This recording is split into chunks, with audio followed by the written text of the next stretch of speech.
sprechen kann, ist politische Theorie. ¿Qué tal, amigos de Hannah Arendt TV? Los saludamos una vez más con mucho gusto. En esta ocasión vamos a revisar un texto de Bolívar Echeverría, profesor emérito de la UNAM, naturalizado mexicano, y un texto bastante interesante, Modernidad y Blanquitud. Sofía, ¿cómo estás? Enrique. Hola, Pepe. Pues en efecto es un texto importante porque nos empieza a definir lo que es la modernidad. Entiende la modernidad como una tendencia civilizadora, la modernidad como una discontinuidad radicalmente innovadora respecto a la tradición, marca esa escisión entre modernidad y tradición. La modernidad llega a romper y a mejorar la tradición.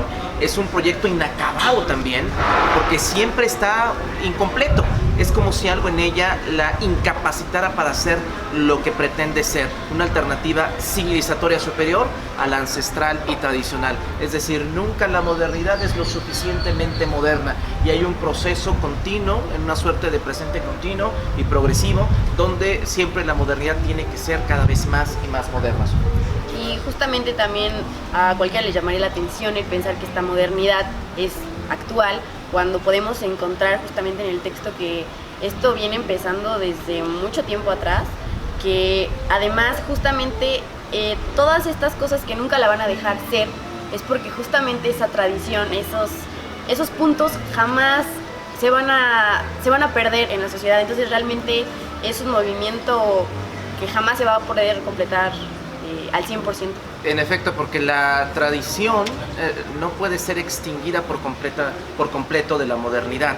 Y es que la tradición siempre va a estar ahí, siempre va a estar presente, porque también la tradición, y es algo que el propio Bolívar Echeverría anota, la tradición también está, digamos que enraizada en la lógica del capitalismo. En el texto encontramos, y él hace especial hincapié en el origen de la modernidad. Aquí hay una controversia. ¿Cuál es el origen realmente de la modernidad? Lo que sucede es que ubica muchos orígenes y se puede entender por qué eso. Porque realmente en muchos puntos claves de la historia hay algunas características justamente de la modernidad en los que entonces entra duda en qué momento empezó.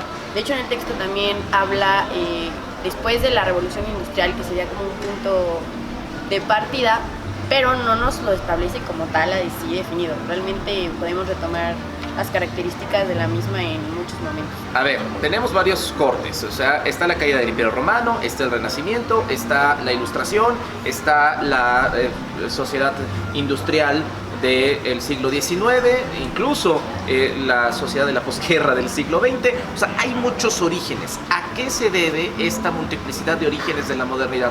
La respuesta es muy simple: a que la modernidad va ligada al capitalismo, y el capitalismo ha tenido diferentes fases de comienzo y de implementación. O sea, la modernidad tiene que entenderse desde las escenas capitalistas. No puede entenderse la modernidad desde algo que no sea el capitalismo. Y el capitalismo tiene varias fases de desarrollo y tiempos disonantes en Occidente. Entonces, por eso no encontramos un solo origen. Lo interesante es que la modernidad, que tiene un origen disímbolo, un origen en diferentes latitudes, trata de homologar y homogeneizar a todas las sociedades sin excepción. En un modelo que es un modelo hegemónico de modernidad. Han habido diferentes modelos de modernidad, pero el hegemónico es el del American Way of Life, el estilo de vida americano. Pero eso es de la posguerra para acá. O sea, eso es de las bombas de Hiroshima y Nagasaki para acá. Antes las cosas eran distintas. El modelo de modernidad era el modelo inglés y el modelo imperial. Y antes de los ingleses era diferente. Entonces, hay un cambio y recambio. Hay, para utilizar la expresión de Giambattista Vico, un corsi y recorsi, un curso y recurso de los múltiples orígenes de la modernidad. ¿Qué es lo que dicen, no? El eterno retorno.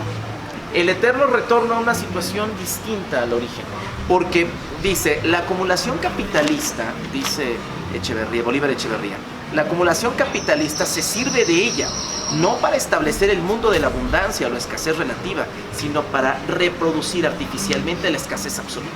La condición de esa ley de la acumulación capitalista, según la cual el crecimiento de la masa de explotados y marginados es condición sine qua non de la creación de la riqueza y de los deslumbrantes logros del progreso. Aquí hay un tema central. La modernidad está ligada irremediablemente a el capitalismo, y la modernidad genera progreso. Ojo, progreso, no bienestar. Claro.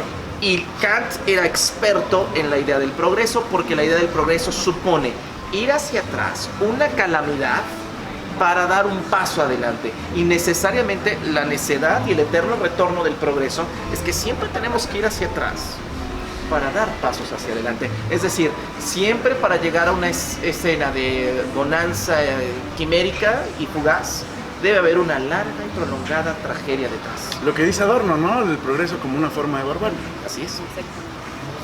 Bueno, aquí una vez entendida la modernidad, me parece que hay algo interesante, ¿no? Porque bueno, en expresión de Hanna dice, si la modernidad se funde con el capitalismo, no es casualidad que este texto se llame Modernidad y Blanquitud. ¿El capitalismo entonces se funde con la blanquitud, Enrique? Blancura y blanquitud son cosas completamente distintas. Y entonces, en efecto, hay una fusión entre modernidad y capitalismo. Hay una relación simbiótica. Uno depende del otro. Y todo esto en contra de la tradición, en contra de lo barroco, en contra de lo romántico, en contra de todo aquello que no siga es un estándar sociológico, económico, antropológico, que no es el estándar de la piel, porque podría decirse que hay un racismo involuntario y explícito en la modernidad. Sí, pero ese racismo no es un racismo de piel, sino es un racismo simbólico. Okay. Es decir, para ser modernos tienes que asumir el rol de la blanquitud. O sea, un racismo civilizatorio, como dice Echeverría. Sí, porque si nosotros trajéramos un sombrero de paja y uno de estos jorongos tan bonitos que hay en el sur, y en vez de un piano tuviésemos una llama detrás y mate sobre la mesa, estaríamos en un esquema tradicional. Con la llama y el mate estaríamos en alguna zona de Perú o de Chile. Y con jarros de barro estaríamos en Cuetzala. O sea, ¿se trata también de una identidad nacional? No, se trata de asumir una actitud que niegue por completo la tradición. Es que justamente entonces, si la modernidad estamos hablando que viene de un extremo, entonces discrimina, que es cuando hablamos de ese racismo, y por ende justamente al momento de discriminar tiene que tomar como tal una actitud específica. Es que hay una contradicción muy interesante, porque esta blanquitud es perfectamente racista, porque es perfectamente inclusiva. Y esa es una contradicción de principio, sí, porque el racismo es excluyente y marginante. Claro. Sin embargo, la blanquitud supone, no le molesta mucho el tono de la piel, en tanto se asuma la actitud moderna. Y la actitud moderna es el American Way of Life. Entonces de lo que se habla no es de un racismo justamente de piel, más bien es un racismo como si esa piel se convirtiera más bien en tu actitud, en lo que estás en la persona, mostrando. En la identidad, en la cultura, en la tradición, en la lengua. Por ejemplo, el modelo educativo, ya para ir un poco bajando, el modelo educativo ha estado desde José Vasconcelos, que era víctima de la propia blanquitud al escribir Ulises Criollo y la raza cósmica y estas cosas tan extrañas, producto de una mente demasiado imaginativa. Y entonces el propio Vasconcelos en su modelo educativo era dejar que los indígenas dejaran de ser indígenas para convertirse en mestizos, para convertirse en citadinos, para convertirse en un hombre nuevo, renovado. Y eso quería decir, en una clave muy profunda, moderno. Entonces, que niegues tu origen, que niegues tu tradición, que el idioma, las lenguas indígenas no sean lenguas indígenas, que sean dialectos como de menor monta, para que te asumas a hablar en español, a educarte y a civilizarte. La modernidad, junto con el capitalismo, con un proyecto civilizatorio y esta blanquitud que es su expresión más genuina, que implica un racismo simbólico, que no tiene problemas con la piel. Puede ser un indígena en tanto no hables tu lengua, que es una gran tragedia, porque la lengua es una cultura, es un mundo y es una cosmovisión. Imaginemos el caso de Michael Jackson, que por cierto lo menciona en el texto. Michael Jackson era un perfecto modelo de esta blanquitud. Sin embargo, tuvo que adoptar una blancura. Pero eso fue realmente como efecto de, no siento que haya sido lo primordial que la blanquitud está tomando. O sea, él justamente tomó es un perfecto ejemplo de la blanquitud, pero al final ya siento que eso se basa más en, no sé, en lo que él quería transmitir o lo que se estaba contraponiendo entre sus raíces, su cultura y entre lo que la blanquitud ya lo había llevado a ser. Es muy simple. O sea, en Michael Jackson, digamos que es un ejemplo llevado al extremo, dice el propio Bolívar Echeverría, caricaturesco de lo que son víctimas muchas personas de la comunidad negra y de la comunidad mestiza y de la comunidad migrante, porque Michael Jackson era un perfecto emblema de lo que es el modelo de blanquitud. Claro. Sin embargo, para poder él mismo evaluarse, tener mejor éxito, mejor actitud, en fin, un tema de identidad, podría decir de autoestima, Okay. tuvo que mudar al esquema de la raza dominante, a un esquema blanco, un blanco artificioso, pero ese blanco artificioso hay una gran contradicción. Si nosotros vemos, el talento de Michael Jackson es innegable, Claro. desde niño hasta el día de su muerte, pero las ventas de sus discos, cuando cambió de tono de piel, se incrementaron. Y entonces es el capitalismo auténtico, ¿no? O sea, Pero esto entonces no es suficiente la blanquitud, sino que también debemos de apostar por la blancura.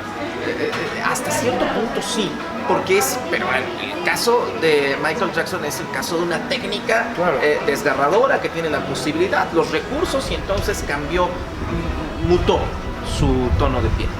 Pero esto también se ve en región 4, Okay. en menores circunstancias, en menores escalas con los filtros. En los perfiles, en los avatars de la gente. Los ves en persona y son morenos como un servidor, pero en el avatar son blancos traslucios. Y esto pues realmente es, además es de chistoso, Caricaturesco, como lo dice. y caricaturesco. Por eso Michael Jackson, con todos sus recursos, con toda su técnica, con todo su talento, es la expresión máxima de cuando nosotros con una piel morena nos colocamos un filtro y entonces aparecemos blancos cual la luna para asimilar, dar la idea, la apariencia de no ser lo que realmente O sea, somos. Michael Jackson como el primer filtro de la modernidad. Un filtro de realidad aumentada. Entonces podría decirse que el reto es, a pesar de tomar esta actitud de la blanquitud, lo que realmente supone, el no perder lo que realmente eres o tu esencia.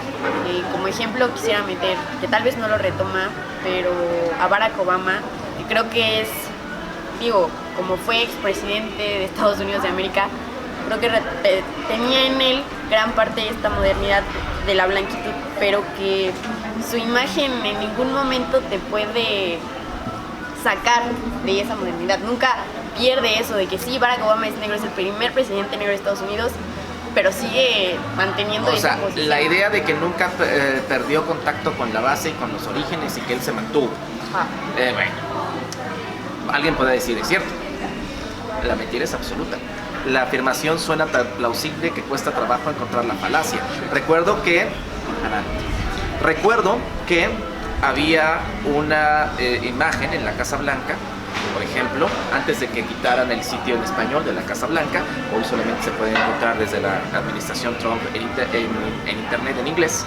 Había un video casi de despedida, que seguramente muchos de nuestros amigos de Hanaren TV vieron, donde va caminando Barack Obama y de pronto está un amigo migrante y seguramente un ecuatoriano, un guatemalteco, quizá un mexicano, limpiando, haciendo labores de limpieza en la Casa Blanca, y entonces le hace con la mano.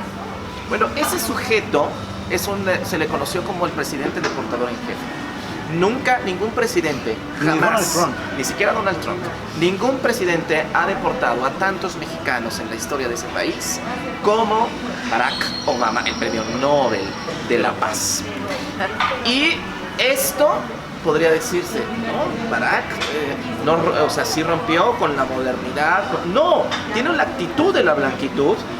Y esto demuestra, Barack Obama demuestra la tesis en sí misma de Bolívar Echeverría, que puede ser un negro, que puede venir con un pasado esclavizante, que puede venir con una comunidad que tiene en sus venas el apartheid. Sus ancestros vivieron en Sudáfrica transgresiones muy grandes, pero a pesar de ser un negro, pudo ser presidente de los Estados Unidos de Norteamérica porque se asumió por completo, se alienó por completo a la actitud de la blanquitud, porque hizo lo que tiene que hacer el poder, hacer de Estados Unidos un lugar, América para los americanos, y entonces los migrantes mexicanos, cerrarles la frontera con una serie de vejaciones, de tratos inhumanos a los derechos humanos.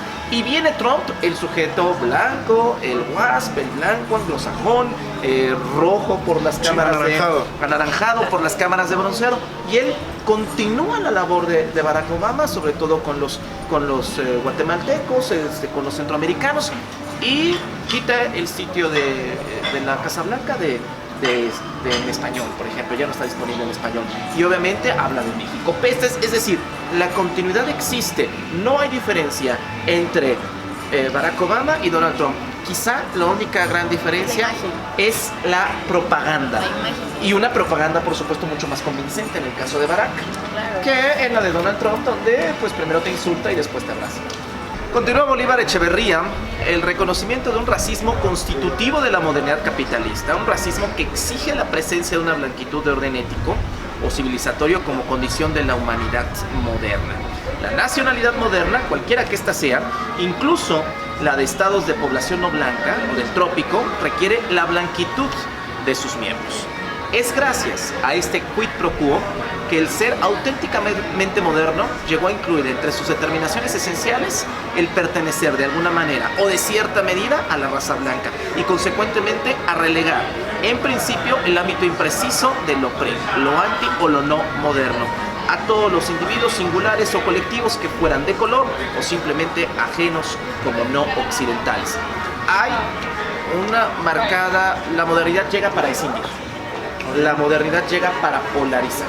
Y entonces, aquellos que son modernos, están los modernos y los no modernos, o los antimodernos.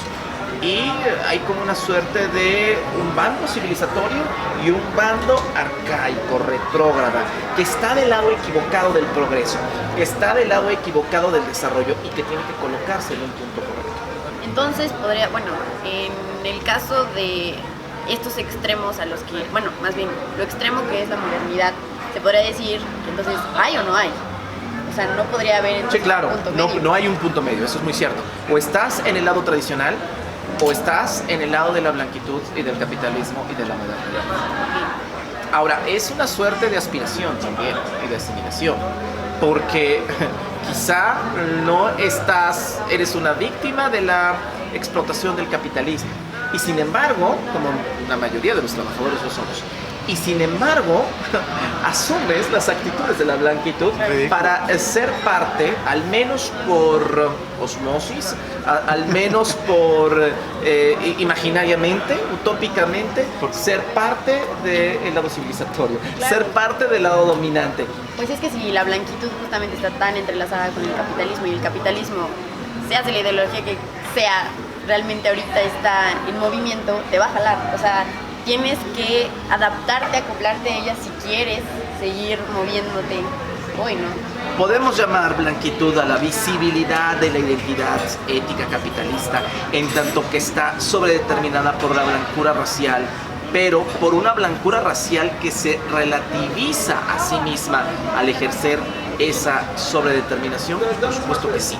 Puede decirse entonces que un racismo identitario, promotor de la blanquitud civilizatoria, que no de la blancura étnica, es decir, un racismo tolerante, dispuesto a aceptar, un buen número de rasgos raciales y culturales alien, ajenos o extranjeros, es constitutivo del tipo del ser humano moderno capitalista.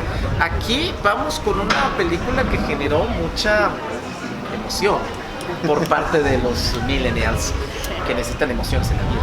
Y es justamente Avengers, The Endgame.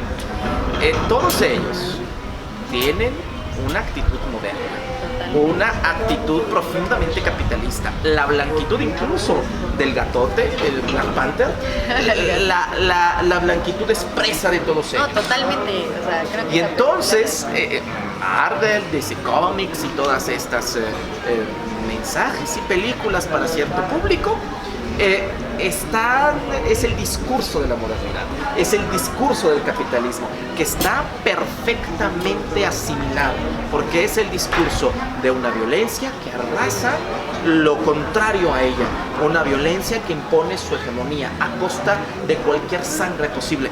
No es casualidad que el propio texto arranque con una frase nada menos que de Walter Benjamin, que me parece maravillosa. Dice: la técnica traicionó a la humanidad e hizo del lecho nupcial un mar de sangre. Ese podría ser el subtítulo de todas las sagas de Marvel, de DC Comics y de los superhéroes. Decía Hannah Arendt en La condición humana: hay que ver estas películas como los grandes miedos de la masa. La ciencia ficción expone eso, los grandes miedos de la masa, porque sabemos que en cada una de estas películas el final y el bienestar y el progreso están asegurados. Algo que no existe en la vida real, porque nadie, absolutamente nadie en este mundo, y tenemos un cambio climático encima, tiene el día siguiente asegurado. Enrique, si esta modernidad trata, o el sentido de esta modernidad es polarizadora, ¿no es también antipolítica? Por supuesto, porque esta modernidad, y este es justamente algo que no lo dice Bolívar Echeverría, pero que sí lo podemos decir nosotros a través de las palabras de Hannah Arendt. Hannah dice que la política descansa en la pluralidad de los hombres, y entonces la modernidad llega a separar. La modernidad llega y escinde. Y si llega y separa y escinde y polariza, entonces la modernidad capitalista es en sí misma antipolítica. Una razón más del por qué no encontramos la política por ningún sitio. Entonces ahí está el tema, una discusión abierta. Seguiremos buscando la política en la vida. Gracias, Sofía. Gracias, Enrique.